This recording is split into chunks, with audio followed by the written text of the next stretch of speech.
When I first walked up those temple stairs and opened that big gate to Limgrave back in February of 2022, I had no idea how much that would change my life and would end up giving me one of the greatest gaming adventures I've ever been on. The world that was outside those gates was just calling to be explored, and that oh my gosh moment when you see everything waiting for you to explore is something I have been craving again for the past 2 years. And finally, the time has come to return back to this world. Fellow Tarnished, welcome. This is my review of Shadow of the Erdtree, Elden Ring's first, but hopefully not last, expansion. Elden Ring, let's face it guys, it's one of the best games ever created. This world is filled with so much history and lore that even to this day that we are still trying to figure and put all the pieces together. When I had finished my first ever playthrough of Elden Ring, and as I took those final steps to become Elden Lord, I knew this was a journey that I was never going to forget. It's been such a long wait for the DLC. 2 years really did feel forever to wait, but damn, did FromSoft cook, and damn, was it worth the wait.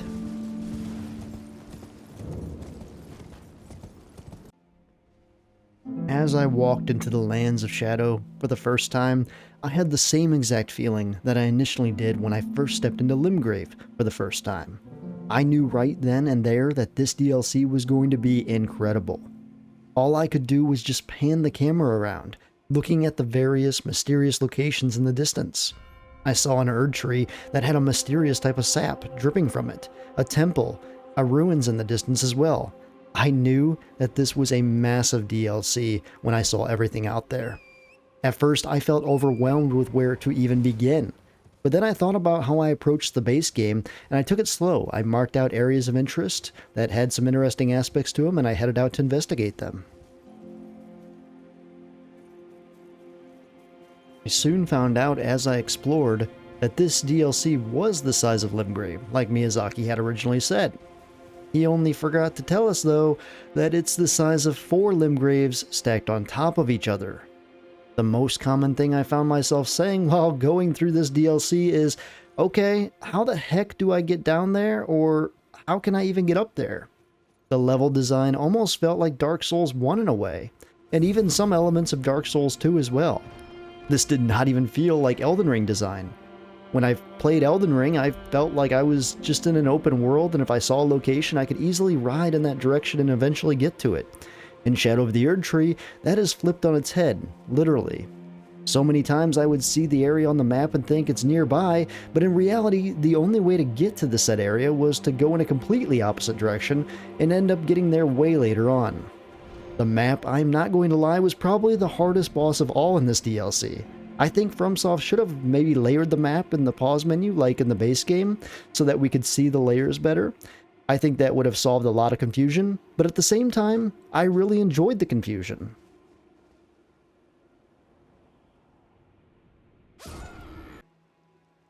The map size of Shadow of the Erdtree truly did blow me away. For example, there is a giant pillar that you can see right when you enter the DLC. If you make your way over there through the tons, and I mean tons of grave birds, then you can eventually reach this pillar, and when arriving there, it has an elevator that will take you up to the very top. From the top, you can see the entire Lands of Shadow. Feel free to take out your telescope and just look around. This just gives you a glimpse of what is to come as you wander into each area. Basically, if you can see an area, then you can get to it. It just might not be the most obvious path to get there. You look out and you see a temple, you see ruins, you see a forest, you see a shadow castle that leads up into the sky that reminds you of Castlevania, and you see a beautiful Shadow Erdtree in the distance. Your mind will wander with what's out there in so many mysterious locations just begging to be checked out. When talking about the map, we have to discuss the different zones. This DLC had so many unique zones to it that it really made each area pop in its own way. You start out in a basic area where it's very similar to, I would say, the Atlas Plateau, but that soon changes. If you head south, you're going to end up on the coast, which is so beautiful, surrounded by blue flowers. The colors are so vibrant, and for a moment you even forget you are playing a Souls game. It never has that dark aspect to it down there. If you head southeast, you will eventually run into a huge dead dragon. And beyond that dragon lies a land very similar in looks to Sekiro. Red flowers and a gray contrast sky to match the mood. It's quite outstanding at how much tranquility you feel when exploring each area. If you decide to just wander around, you very well could even end up in the Jagged Peaks, which in my opinion is one of the craziest, coolest areas and one of the best build-ups to any FromSoft boss ever created. And then when you think you've seen it all, if you head north enough, you end up into a forest and ancient ruins. So many different zones in this DLC, and it completely takes it up a notch from the base game.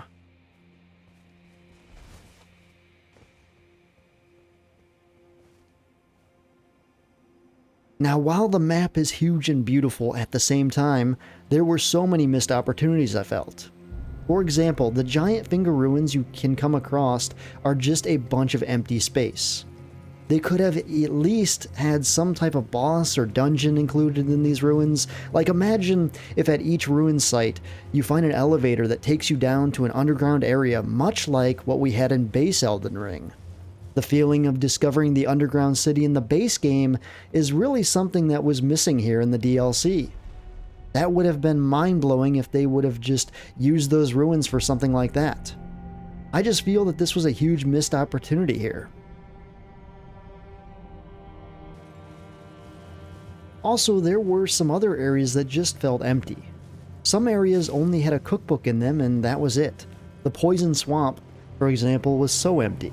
All these grave birds in it, and they are just guarding nothing, except a cookbook and some armor. Really a waste when you think about it. I wandered all around that swamp for hidden catacombs or a cave, and was really puzzled when I found neither. That brings me to the loot. The loot was honestly very disappointing when out exploring. I would comb through huge areas, and when I say comb, I meant comb. I took my time going through every ledge and smacking so many walls, only to find smithing stone 2s or another cookbook. They could have spiced up the loot quite a bit, and I think it would have helped me want to explore the world even more. Now, when talking about exploration, I have to talk about the upgrade system in this DLC. In the Shadowlands, you will find Shadow Tree fragments and Spirit Ash upgrades. I absolutely loved this aspect. It made me have to explore every region to find these, and this is what base Elden Ring was missing. In base Elden Ring, there was no reason to have to explore everything. As long as you had upgrade mats and visited some churches for tier upgrades, then you were good. But in the DLC, if you do that, you are going to get rocked by later bosses because of how weak you are. It doesn't matter your level.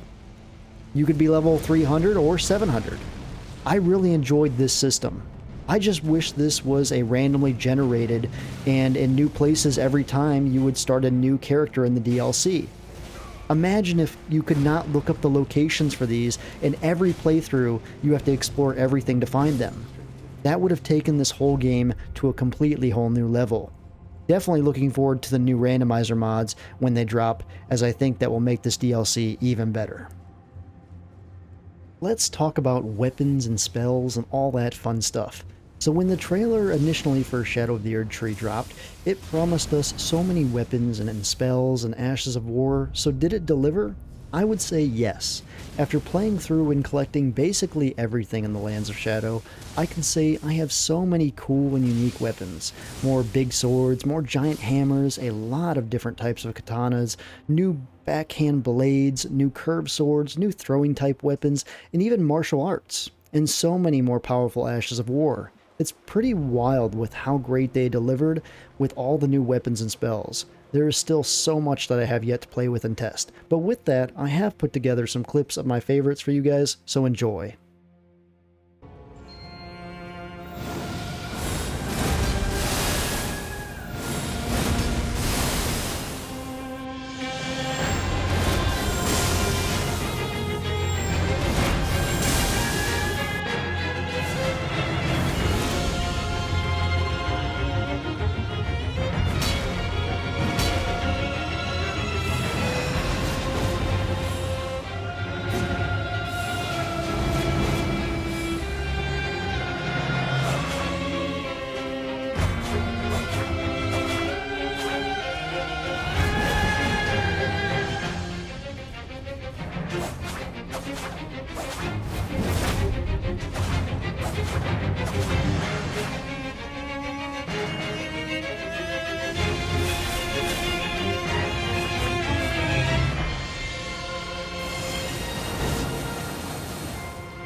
I would say they delivered.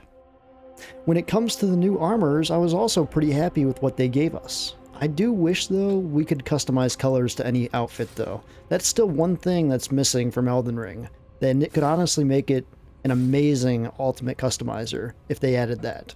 Imagine if you could take any armor, like the Crucible armor, and make it dark black.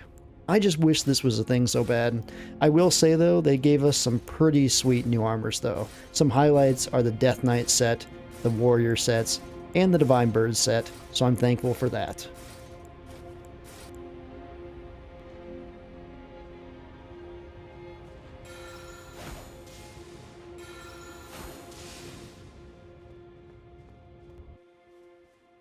So next, we have to discuss the difficulty of this DLC.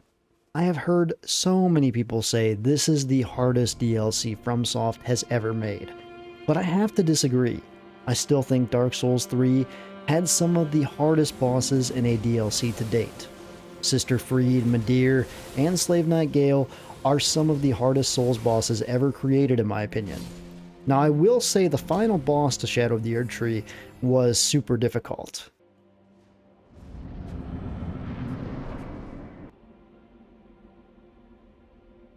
Now, the vow will be honored. And my...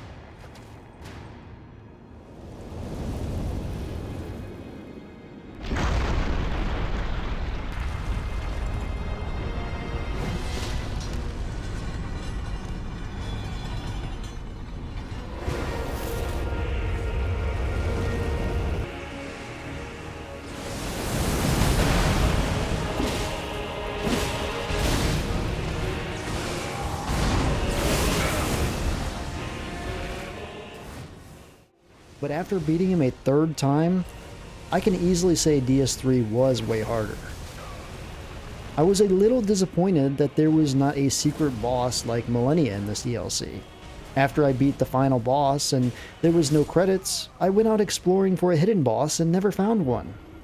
I really think they should have had one more final secret boss that would give me more trouble and kill me more than Millennia did my first playthrough.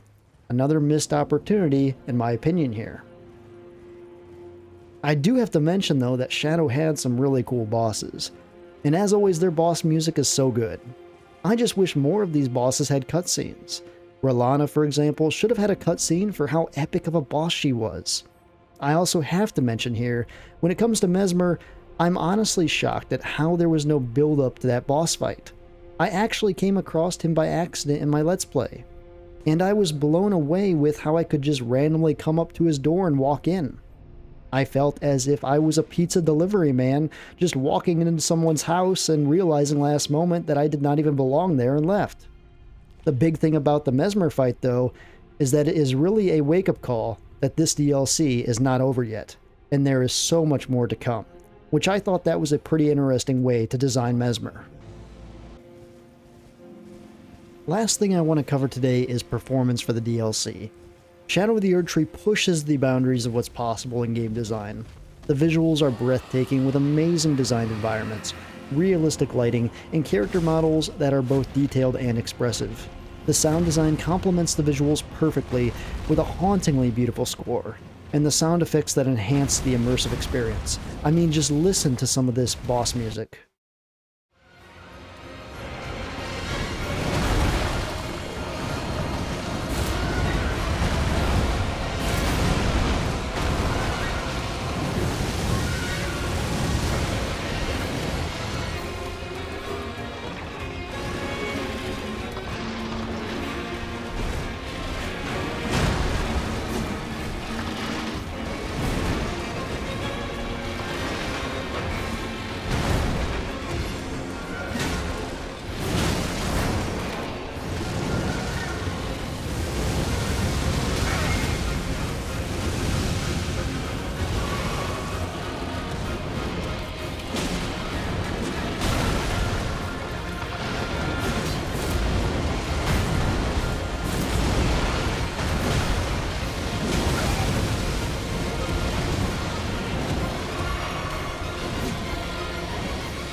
Enough.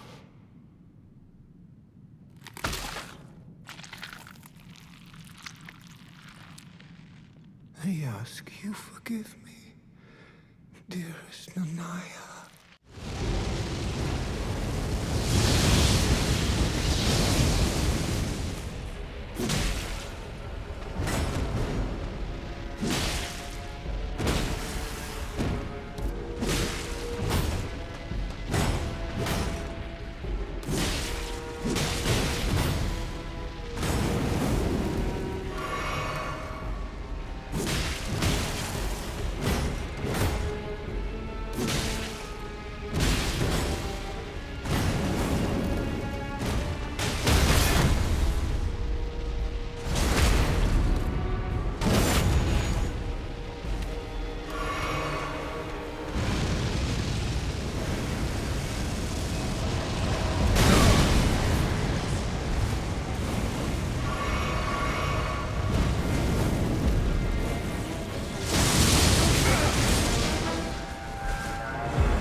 Every last drop of my being!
Now with that though, Elden Ring has never been the best at FPS performance.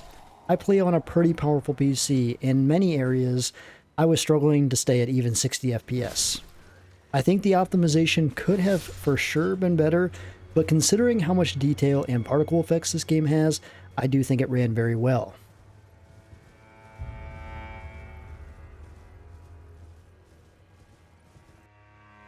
Shadow of the Erdtree is a triumphant in every sense of the word. It takes everything that made Elden Ring great and elevates it to completely new heights. From its gripping story and innovative gameplay to its stunning visuals and atmospheric world, this expansion is a must-play for any fan of the series. So to wrap up, Shadow of the Erdtree gets a solid 9.5 out of 10. I took off half a point because I think there was quite a bit of missed opportunity here, and quite a lot of empty land masses, but overall, Shadow of the Erdtree is a masterpiece, and will go down in history as one of the best expansions ever released on any game. I have done a full Let's Play series from my first playthrough of the DLC, and it's available on my channel, as well as a complete easy guide walkthrough that gets you through the DLC in the easiest way as possible. Feel free to check out my channel along with all my other Elden Ring and FromSoft content. Thanks for watching, and don't forget to like, subscribe, and hit that notification bell for more epic reviews and gaming content. Until next time, stay strong and God bless.